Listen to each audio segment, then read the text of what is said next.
And you're just in time for Richard Mwenje exclusive here on Herman Manyora's YouTube channel. It is always a pleasure to have you on board. Today we discuss a plethora of issues in the world of Kenya's political landscape. Start with matters political future of Rigathi, Gachagua, Tundindi, Nyoro, Kimani, Shungwa, and also other points to take concern with on matters how governance this far has been done in this country, especially with this government just slightly over 1 year into office. I'm Richard Mwenje, and with me is former cabinet minister, one with a deep passion for agriculture, Ruto, Arab Kiro. Always a pleasure to have you on board. It's also my pleasure. I was actually going through one of the editorial book that focuses on Kibaki's cabinet. Yeah. And they say you never shied away to say you are the best performing minister during his first term in office. Yeah. I mean, why this high sense of self-assessment? Is it that you really believed in what you did? Partly that. I believed, and I did it as a passion, and I enjoyed my job as a minister. But more important, there was the first performance contracting that was spearheaded by the, by the Ministry of Planning, National Development, and also Office of the President that is in charge of state corporations. In that performance contracting, the results that came out of all the ministries, my ministry was #1. And therefore, it is not a position that I arrogated myself. It's a position that was given by the parameters that stood out and was measured by other people, not by my officers. Very well. In the ministry. But nonetheless, I enjoyed working with that ministry and with the officers of the ministry. Now, moving on straight into the conversation of the day, let's begin with matters. The recent endorsement by a section of Mount Kenya leaders and others from different parts of the region, those domiciled in Kenya Kwanza, who've endorsed Kiharu Member of Parliament Ndindi Nyoro as Ruto's running mate come 2027. And they say without Ndindi Nyoro as the running mate in 2027, Ruto is in for spectacular failure and landslide defeat come that particular presidential bid that is going to come in the next few years. From where you sit as your footnote, Sam, would you say that even before you talk matters do why he has been endorsed, that this conversation about Ndindi Nyoro becoming the next deputy president already points in the direction of inside cracks and there being a divided house that is Kenya Kwanza, much as it has been touted as one that will stand the test of time? Well, I do not want to delve so much into the affairs of Kenya Kwanza, but I have a lot of respect for Ndindi Nyoro. He's a young man, and he has proven that he has what it takes politically. I would almost say perhaps the deputy president needs to take time to consult with his colleagues, because the danger with politics is that the moment you are a notch higher, everybody expects you to be the father figure and to be able to appreciate everybody. And you need not to look at those who are your colleagues as competition. You need to look at them as partners that can work with you better, and you need to reach out as the bigger brother.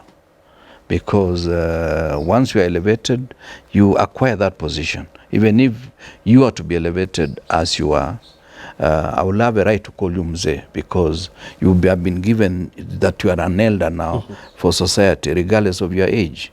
I remember when I was first elected, I was 31 years, and people used to refer to me as Mzee. Not because I was older than them, but they were giving me some sign of respect. They did some kind of deferral. They defer to you the decisions to make. So I think it is more of the character of the deputy president, not sitting pretty well with his colleagues. And if this, whatever he displays in public domain is what he does in privacy with his colleagues, this kind of mentality that I'm the boss, which is a key in any way. In line of his administration, it is about yes sir, yes sir. And so you don't expect yes sir from politicians. Well. Politicians are different animals. They expect you to give them respect, whether it's an MCA, whether it's a member of parliament, whether it's a cabinet minister. They expect respect from the deputy president. So if I was to advise the deputy president, I would tell him not to be worried, because at times I'm told he's worried. He thinks Uhuru is using some of these young men to fight him. I would advise him that please don't be worried about Uhuru. Uhuru does not have time to fight you. In fact, had they not invited Uhuru to the circle, perhaps by now Uhuru would have retired fully. But they are the ones who invited him by saying he left empty coffers, which is really not even financially intelligent. It is financially stupid to say they are empty coffers. So they invited Uhuru on that. They blamed it on all manner of things. They went and took away some of the family goats and sheep. You know, when you do that to somebody, you prick his conscience, and you actually allow him to feel that his ego now has been tested. You know, the art of politics is ego trip. And the moment you just prick my ego, you actually tell me, now come for me. And at times, regardless of the consequences, somebody does not think much about you. He will come for you, whether you have the might of the state, he will come for you. Bare knuckles. Bare knuckles. Very well. Actually, part of the reasons why they have endorsed Ndindi Nyoro, that is from Muranga Senator Joe Nyutu, he says, unlike Rigathi Gachagua, Ndindi Nyoro is never preoccupied with attacking President Uhuru Kenyatta, former president, and that Ndindi Nyoro is one with the ability to make friends across the board, unlike Gachagua. You've been a seasoned leader in this country.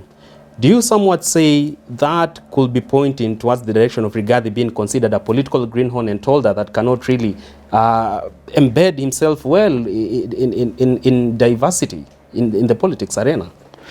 You know, there is something that they call the content.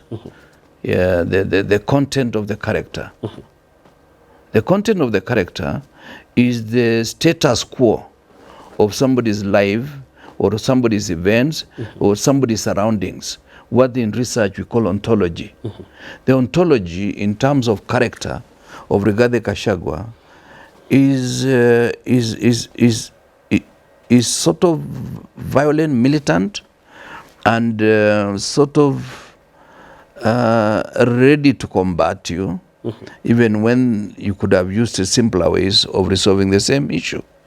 So for him, he has imagined enemies, and therefore those enemies, they are the ones who always disturb him at night, so that when he wakes up in the morning, instead of being relaxed and happy, he's already annoyed, because you've heard that nyinyi mnafikiri mtafanya nini. You know, by the time you tell wananchi nyinyi, you have lost them. Because, and if there's somebody who will make President Ruto lose even away from central Kenya, it is Rigathi Gachagua. Really? Yeah, because you see, the last election, let me tell you, sure, the 44.7% of total votes that Ruto got was from Mount Kenya region. And those votes, I can attribute almost 90% of the 44 point something came because of him. The campaign that he put on the ground for the 10 years he was deputy to Uhuru. Whether it was Rigathi Gachagua or even Alice Wahome, as running mate, he would have won Central Kenya the way he did. That you can ask anybody. I don't like this take it to the bank, because there's no bank that has money for you now.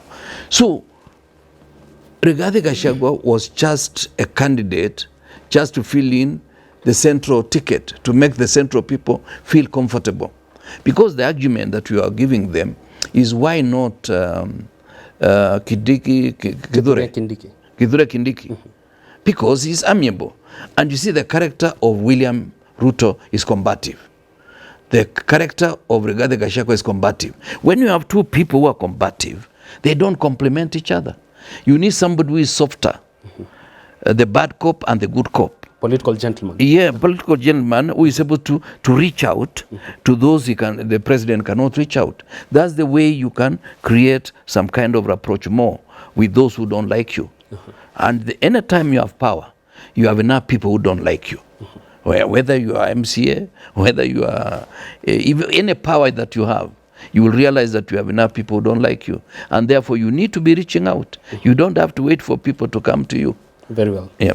Some time back, many people had thought that the only element that could stand in the way of Gachagua ascending to the seat, either in 2032 or once Ruto leaves office, was going to be Uhuru Kenyatta. But looking at the recent events and developments, people now endorsing Ndindi Nyoro, some saying Musalia Mudavadi is strategically positioned to scuttle away any presidential ambitions that might be harbored in Gachagua.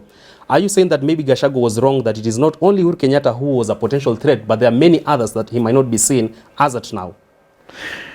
He has his own internal limit. The late Kwet Masire, the president of Botswana, he said once you reach internal limit, your own internal limit, you have to exceed power. He has his own internal limitations. You know, you cannot make a starlet move as fast as a Mercedes. It will just crash on its own momentum. So Rigathi Gachagua from the beginning, he did not have that potential to aspire to the president of this country. He may get to that level, but at times he will get there and it will become a political disaster. Very well. Yeah. Moving to the second phase of this conversation and talking matters, the need to defend the government when the time is right. Back in your heydays as a young politician, while you are still marked right at the center of Kanu, you still on many occasions took concern with President Moi's style of governance. Even on bills that were going to hurt your people of Cherangani and any other person in Kenya, you were very open, boldly taking concern with them. Right now, play it in the context of the current regime. We've seen more majority leader Kimani Ichung'wah sort of playing to the tune of the gallery, and that tune that will please the executive of the day, even on emotive subjects like land, like the affordable housing agenda, which has actually angered many people, even his electorate. Would you say, for people like Kimani Ichung'wah, does the modern day politics have a place for them, and especially for their future, or they could succumb to the same fate that befell Sharif Nasir, Mulu Mutisia, and the rest, that at some point, even those people you are playing to their tune might actually betray you? I hope the spirits of politics will spare him, because he's a nice guy. Yeah, I say so because I know him personally. I've worked with him. Although we've not been in the same parliament. So he's a good fellow. He's actually, if he was to get to the leadership of this country, he's likely to be better than his boss, President William Ruto. Yeah. He has capacity to listen, and also he has the humility to realize that there are people who know more than you. And he's amiable. And he's not combative. Even at times when he loses his temper, I realize this is just acting. You know, at times if you were to see me watching TV, I laugh alone because I know this young man is acting. Is better than the anger that he's trying to put on his face. It's a circus in play. Yeah, he's a victim of these circus of Kenya Kwanza, because I call them Kiburi Kenya, KK to mean Kiburi Kenya. They have so much kiburi that they don't know how to dissipate it. You know, because you see, when you have kiburi against everybody and anybody, because you see, when you say, oh, you guys who are employed, you don't want these other guys to get houses. What program have you given to the employed and to the unemployed? You know, so Kimani Ichung'wah, I still hope he will be spared by the spirits, and he will fight for leadership position in future. But I think he's been consumed by the excitement of the moment. The juvenile excitement. Yeah, juvenile excitement. And therefore, he is likely to overreach himself. Could it be that maybe he has a gun to his head? He has to defend government agenda, government policies as the majority leader? Not quite. Not quite. But of course, the boss who believes that things should go his way 100% must be telling him, what are you doing? And you don't want to hurt the boss all the time.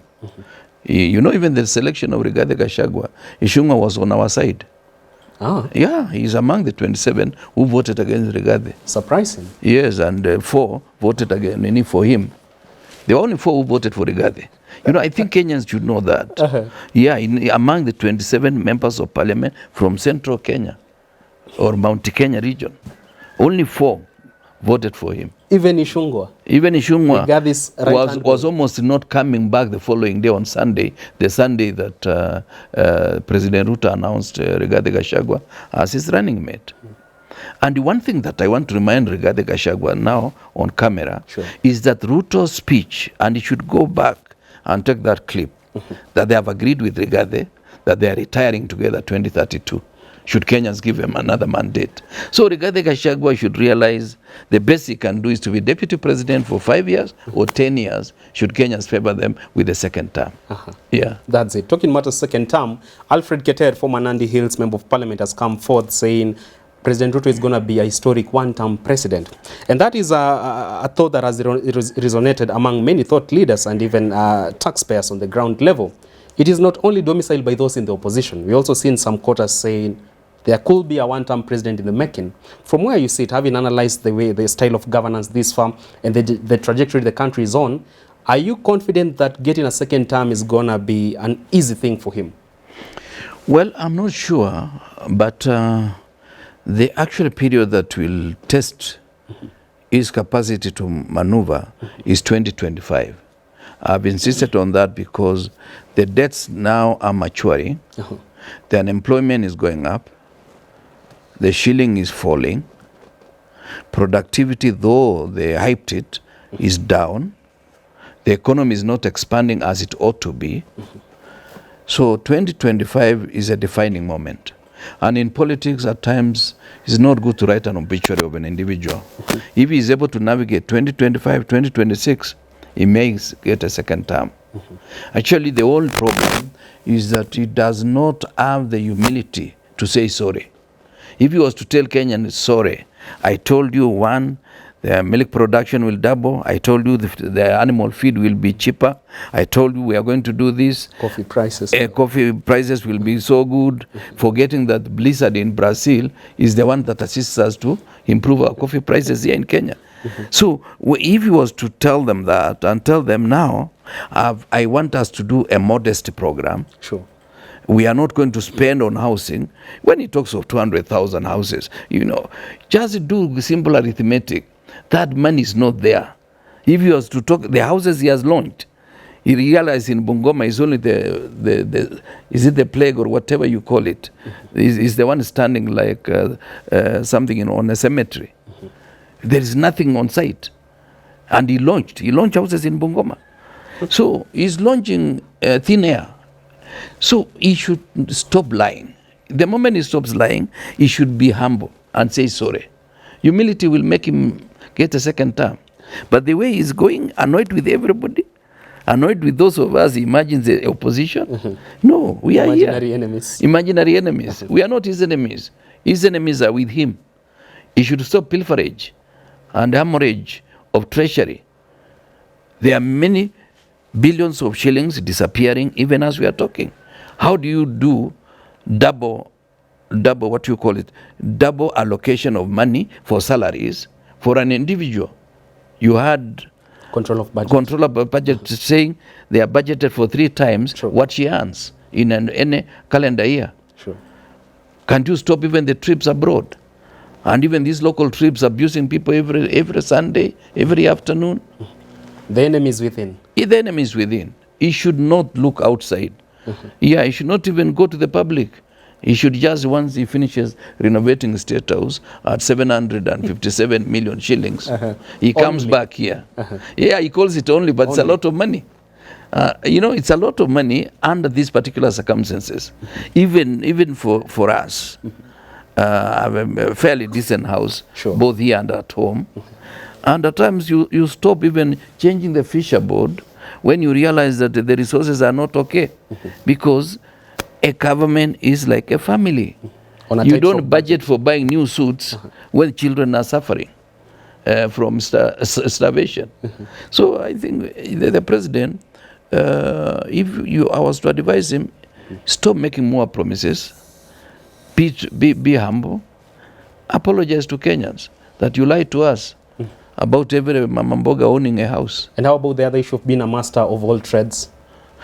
Well, I think he's been surviving, but he's been fluking anyway. History has not been written very well for William Ruto. He's been having a fair chance of sort of pampering by those who write about him. Otherwise, we know, from the days of Youth for Kanu 92 up to now, we know he's more of an actor than a real leader.